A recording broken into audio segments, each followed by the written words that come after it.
Hey, salut coach, c'est Steve de Hockey. Aujourd'hui, je vais te faire une capsule sur un outil que j'utilise beaucoup en cours de saison. C'est l'outil que j'utilise pour créer mes exercices, gérer ma base de données et mes plans d'entraînement. Moi, je viens du monde de l'informatique. Mon emploi, c'est en informatique. J'ai eu une entreprise en informatique.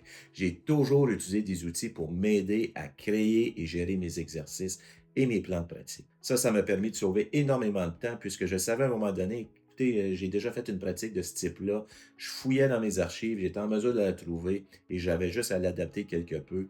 Et voilà, le tour était joué pour la pratique que je voulais vraiment focaliser mes énergies dessus. Pendant plus de 10 ans, j'ai utilisé la plateforme DrillDraw que j'ai adorée. J'ai créé plus de 600 exercices dans cette plateforme-là. Oui, il y avait quelques doublons et énormément de plans de pratique. Mais avec les années, les technologies web, les technologies cloud se sont développées, se sont améliorées et de nouveaux produits sont venus sur le marché. Des produits comme Ice Hockey System, Hockey Share et CoachDem. J'ai alors décidé d'utiliser chacun de ces produits-là afin de déterminer lequel répondait le plus à mes besoins.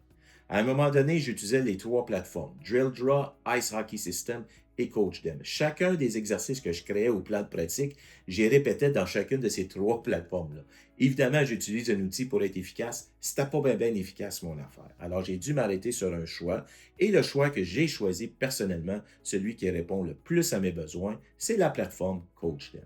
Et aujourd'hui, je vais vous présenter cette plateforme-là, pas parce que CoachDem me paye à la présenter, puisque je suis nullement commandité pour faire la présentation de ce produit-là, mais plutôt parce que si vous l'utilisez comme moi je l'utilise, vous allez vous rendre beaucoup plus efficace. Et dans ma présentation, je ne vous présenterai pas juste les points forts du produit, puisque je crois qu'il y a beaucoup de choses qu'ils ont à améliorer, mais au cours des dernières années, si j'ai bien vu une plateforme s'améliorer, être à l'écoute de leurs usagers, c'est bien CoachDem. Alors, sans plus tarder, on saute sur la plateforme et je vous la présente. Pour accéder à la plateforme CoachDem, c'est relativement simple. On a simplement à ouvrir notre furteur Internet, aller dans la barre d'adresse et taper coachdem.com. Ça va vous apporter à la page principale de la plateforme. Vous allez voir la barre de menu en haut, solutions, ressources, pricing. Il y a des images ici, les différents sports que la plateforme supporte. Vous pouvez voir qu'elle en supporte 3 présentement et quelques informations si vous naviguez sur la page en question qui est intéressant à lire. Je vous ai mentionné en introduction que la plateforme était créée par des joueurs de hockey, dont Mike Weaver, un ancien joueur du Canadien de Montréal, et vous pouvez lire un peu sa biographie et les différents témoignages qu'on retrouve sur la page principale. Vous pouvez voir totalement en bas, il y a l'option de le traduire en français. Présentement, je suis en train de travailler avec la plateforme afin de traduire efficacement leur plateforme CoachDem, puisque la traduction se fait par Google Translate et on sait qu'est-ce que ça donne dans la majorité des cas, mais ils sont très ouverts aux suggestions. Je leur ai proposé de traduire l'application afin de toucher un plus grand marché, c'est-à-dire le marché francophone du hockey. Mais pour le besoin les biens de la présentation, on va utiliser la version anglaise. Donc, on va retourner en haut, aller dans la barre de menu.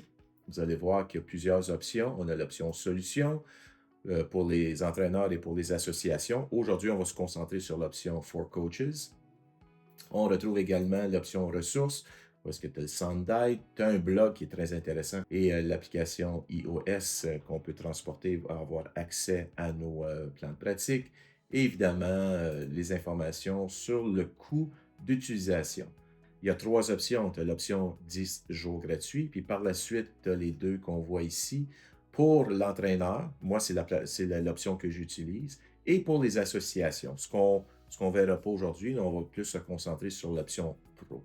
Donc, quand on utilise l'option Pro au coût de 72 par année ou 12 par mois, ça vous permet de créer un nombre illimité d'exercices, un nombre illimité de plans de pratique. Ça vous permet d'accéder et de partager aux autres exercices des autres entraîneurs, ceux qui sont partagés, et d'avoir accès à l'application mobile. Donc, si c'est quelque chose qui vous intéresse, j'ai mis un code dans la description où vous pouvez cliquer et profiter d'un rabais de 20 sur votre première facture de l'option Pro. Mais ce n'est pas ça qui nous intéresse pour aujourd'hui. Ce qui nous intéresse, c'est vraiment comment utiliser la plateforme. Et pour ce faire, on doit évidemment accéder à la plateforme. Donc, je vais utiliser mon compte. On va accéder. Et lorsqu'on accède à la plateforme, ça nous apporte à la page des exercices. Probablement l'endroit où vous allez passer le plus de temps dans CoachDem, c'est sur la page d'exercices. Il y a également une autre page qu'on peut voir en haut de l'écran qui est plan, ce qui est les plans de pratique. Si je clique, ça nous amène à la gestion des plans de pratique, mais on va voir ça dans une autre capsule. Aujourd'hui, on va se concentrer sur les exercices. Donc, si je clique sur Drills, la plateforme est divisée ou la page est divisée en plusieurs sections. On va retrouver en haut la barre, moi j'appelle ça la barre de menu, où est-ce qu'on tape le nom de notre exercice et est-ce qu'il y a un temps recommandé. Ça, c'est quelque chose que je n'utilise pas vraiment. Je l'utilise plus lorsqu'on est en mode plan de pratique.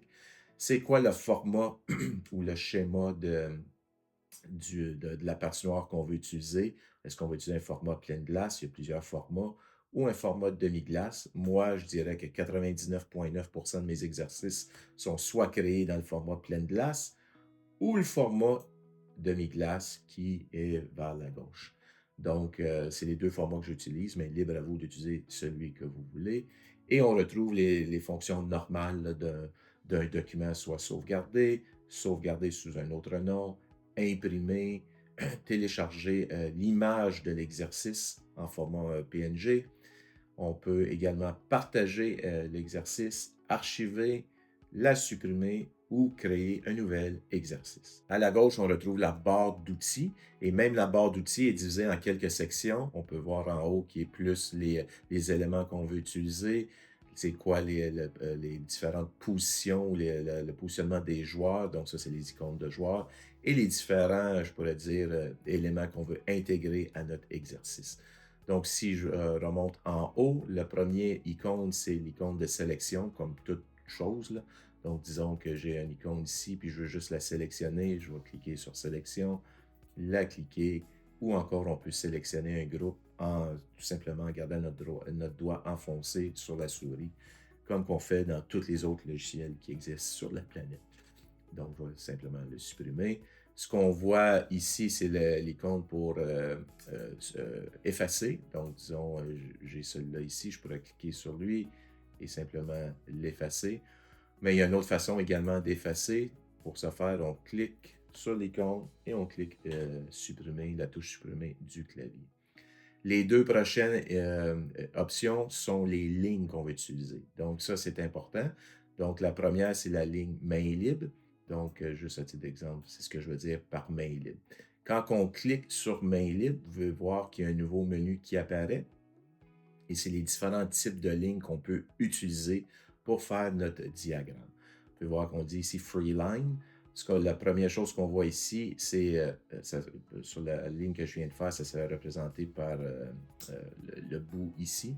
Ça indique quel type de tête de flèche qu'on va avoir. Dans le cas ici, il n'y en a pas de tête de flèche, mais les options qu'on pourrait avoir, c'est Shot pour un lancer, un arrêt pour stop, la direction ou un pivot. Ensuite, c'est quoi le type de ligne qu'on va utiliser? Donc, on a la ligne pour skate ou patin, patin avec rondelle, passe, patin du reculon avec rondelle, ou des croisements latéraux ou patin en latéral. Donc, dans notre cas ici, si je regarde la flèche que j'ai fait patin avant en la direction où ce que la tête de flèche pointe. Mais si je voudrais avoir une passe, je vais simplement aller ici choisir la ligne, passe, et dessiner ma passe en gardant le doigt enfoncé. Quand on utilise la main libre, donc si on garde le doigt enfoncé de la souris, la ligne va se dessiner selon mon gré, selon comment je dirige ma souris. Mais on pourrait également utiliser le un clic, c'est-à-dire je clique une fois, je l'emmène jusqu'au prochain, je le reclique ici, je reclique ici, vous pouvez voir que la ligne s'ajuste selon mes clics. Et une fois qu'on est satisfait, on double-clique, la ligne est dessinée et on peut par la suite simplement ajuster les points d'ancrage, qui est les petits points bleus. Donc, si je n'aime pas comment elle est faite, je la déplace, puis je mets mieux. Comme ça, ici, disons, je voulais qu'il contourne la pointe mise au jeu, etc., etc. Là, partez pas fou là, ou folle d'essayer de rendre votre ligne parfaite. C'est quand même juste un dessin ou un diagramme pour nous aider à mieux expliquer l'exercice lorsqu'on arrive à l'aréna.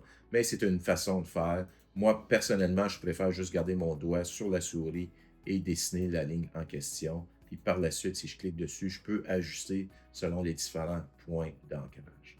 Donc, je vais utiliser l'outil de sélection pour supprimer tout ce que j'ai fait. Je garde le doigt enfoncé, je peux voir qu'il y a un encadré, je clique supprimer du clavier et voilà, mes lignes y ont disparu. Si je veux avoir une ligne qui est plus ligne directe, donc qui n'est pas main libre, c'est le même principe que main libre, sauf que cette fois-ci, la ligne est directe. J'ai les mêmes options et j'ai, en fait, je me suis trompé, il y a 2 options de plus qui est pour les gardiens. Puis là, je vais faire une mise en garde tout de suite. Je suis vraiment pas un expert, ou du moins, ma connaissance au niveau des gardiens ou des exercices des gardiens, c'est pas ma force. Donc, je vais laisser ça aux entraîneurs des gardiens. Puis j'ai eu le privilège d'en avoir des excellents qui m'ont accompagné au cours des années. Donc, encore, on a juste à cliquer, emmener à l'endroit où ce qu'on veut que notre ligne se termine, et on clique une autre fois et notre ligne est faite. C'est la même chose. Disons que je viens de dessiner ma ligne ici, mais je veux que ma passe, dans ce cas-ci, c'est une passe. Si je clique dessus, puis c'était pas une passe que je voulais faire, c'était plus un patin avant, j'ai cliqué, ma ligne est sélectionnée, j'ai simplement à aller changer mon type de ligne et le diagramme va remplacer ou l'outil, pardon, va remplacer notre passe par une ligne directe. C'est la même chose si je dis que c'était pas une tête de flèche qui pointe vers une direction, je voulais que ça soit un lancé, je sélectionne ma ligne et j'ai simplement à aller changer mon type de tête de flèche et maintenant ça m'indique que ça se termine par un lancé. Les autres options qu'on retrouve ici, c'est la couleur. Donc, si je sélectionne, je dis non, je veux que ce soit en rouge, je veux que ce soit en violet. Vous voyez, c'est assez relativement simple. Et ici, c'est l'épaisseur de la ligne. Donc, on est en mode 2 présentement. Si je vais en mode 8, vous pouvez voir que c'est beaucoup plus gros. Donc, je vais aller sélectionner l'outil de sélection.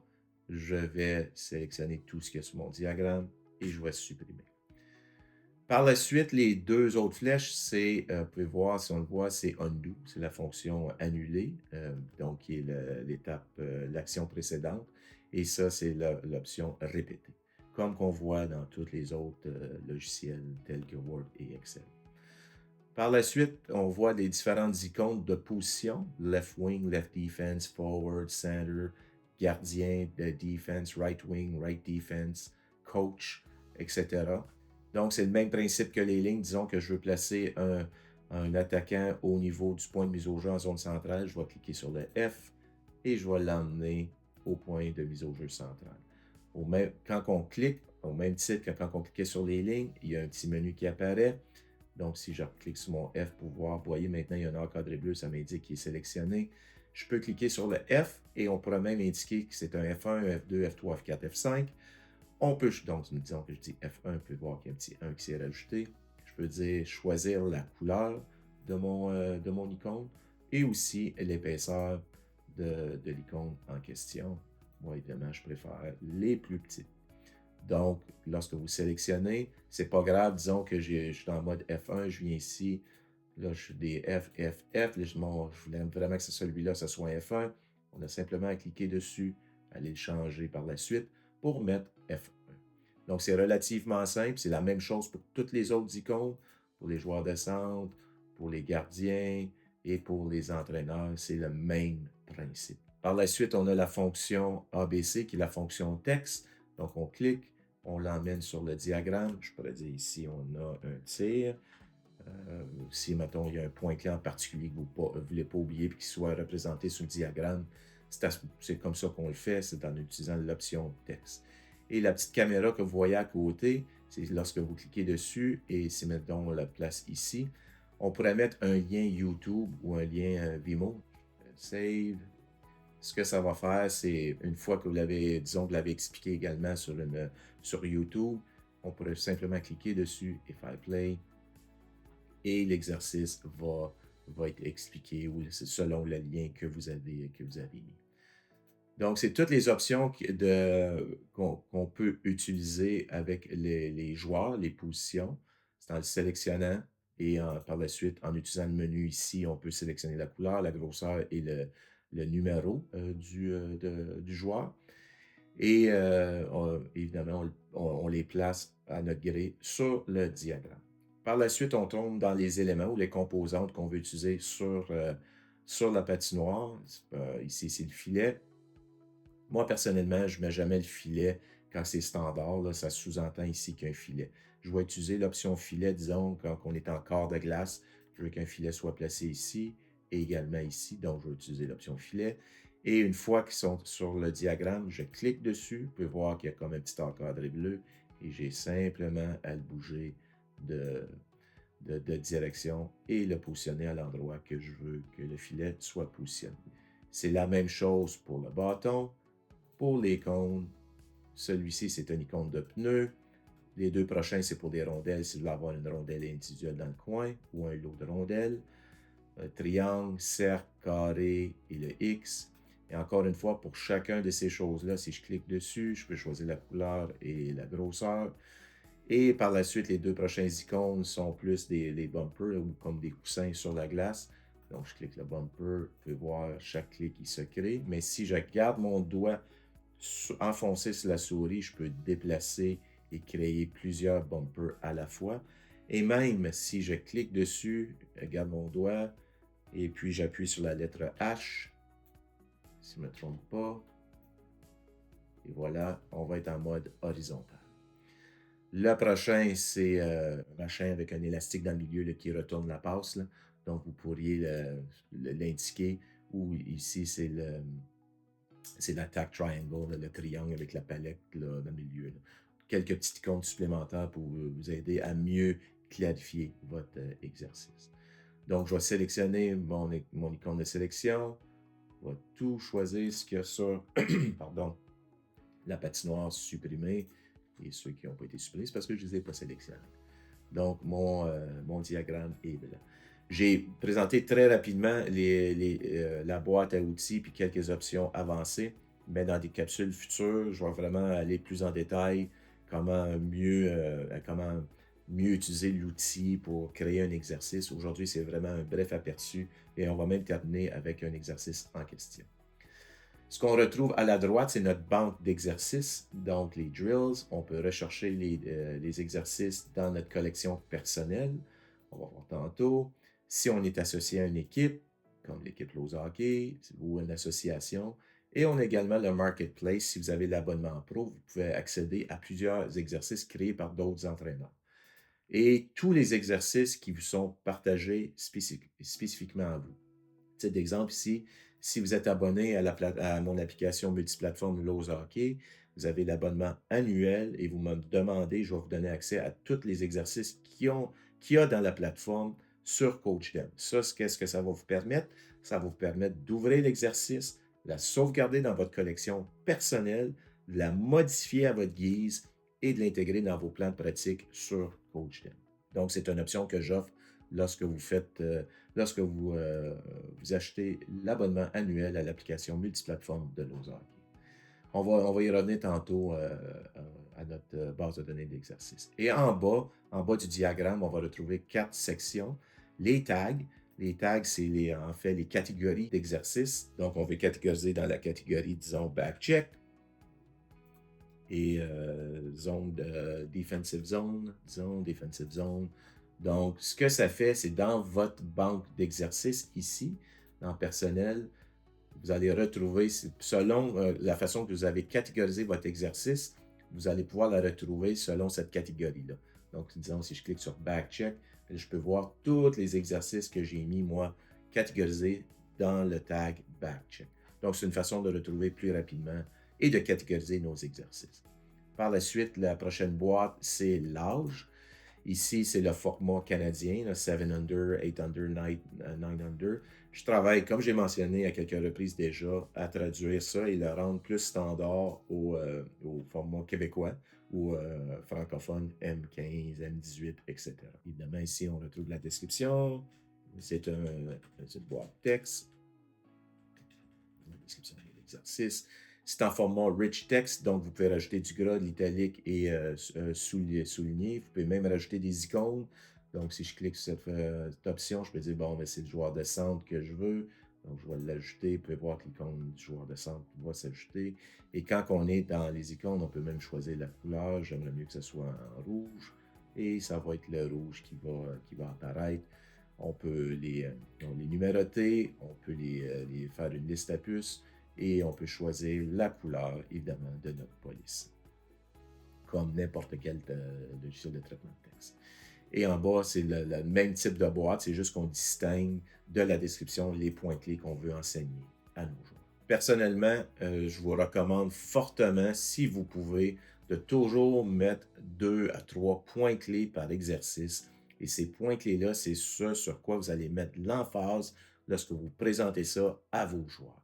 Mais il ne sert à rien de faire un exercice juste pour faire l'exercice. On fait toujours un exercice pour vouloir travailler sur quelques points clés. Donc, c'est en somme le produit, les différentes options qui sont disponibles. Une chose que j'ai omis de mentionner dans la boîte à outils, on a aussi la section gardien, mais c'est une section que j'utilise pas beaucoup pour les raisons que j'ai expliquées tantôt. Je suis pas un coach de gardien, je crois sincèrement que c'est un domaine qui mérite une attention plus pointue. Et puis, bien entendu, si on me demande de créer un exercice rapidement, j'ai quelques exercices en tête, mais c'est pas quelque chose que j'utilise beaucoup dans CoachDem.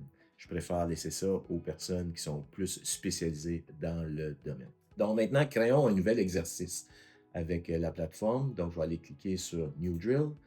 Est-ce que vous êtes certain de vouloir créer un nouvel exercice? Oui. La première chose à faire, c'est qu'on veut vraiment nommer l'exercice. Je vais dire donc passe lettre S, exercice que j'ai déjà créé. Donc, juste pour pas écrire par-dessus l'autre, je vais écrire version 2. La durée en temps importe peu, c'est un exercice qui est plein de glace. Puis la façon que je veux que mon exercice se fasse, évidemment, je vais avoir les gardiens devant les filets. Donc, je vais choisir l'icône gardien. Noir, ça me convient. Je vais aller les mettre devant les gardiens. Il y a 4 passeurs. C'est la même chose des deux côtés. Donc, il va y avoir 2 passeurs de chaque côté. Donc, j'aimerais que le F2 soit à cet endroit, ici.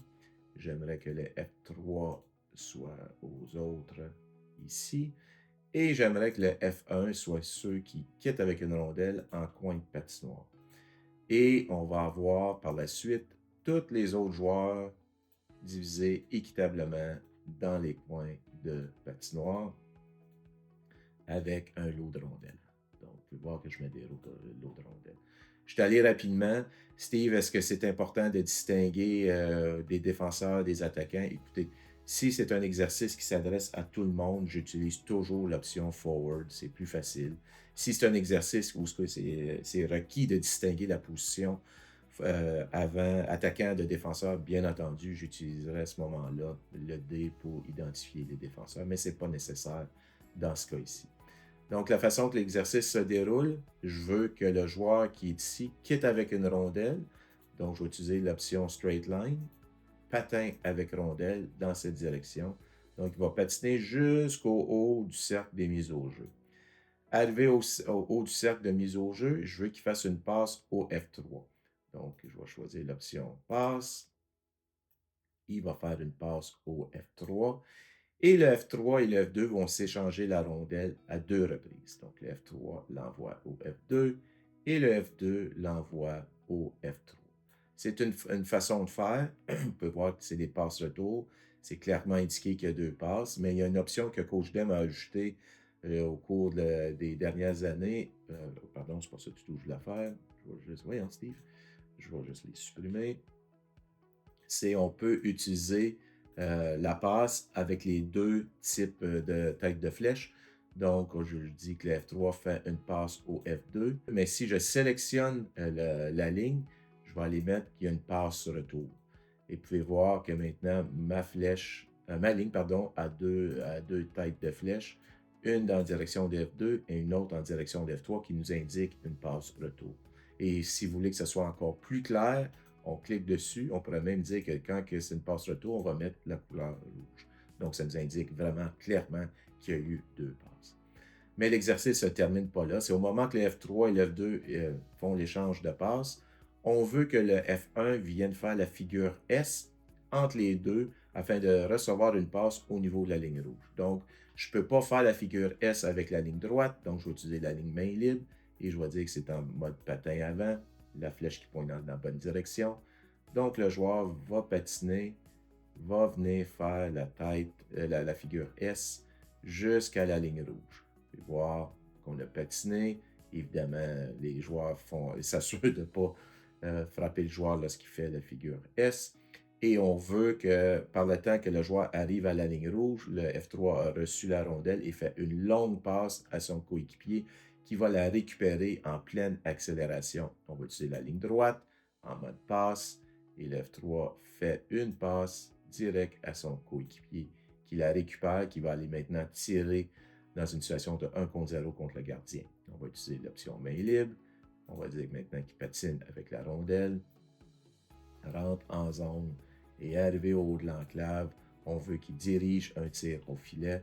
Moi, la façon que j'identifie mes tirs, c'est je choisis toujours la ligne directe en mode patin, mais avec les multiples têtes de flèche qui indiquent un tir et je dirige mon tir. Mais vous pourriez aussi bien, juste si vous ne voulez pas vous donner la peine de faire ça, simplement dire qu'à la fin du parcours de cette ligne-là, ça se termine par un lancer. C'est bien ainsi, c'est libre à vous d'utiliser comme vous le voulez.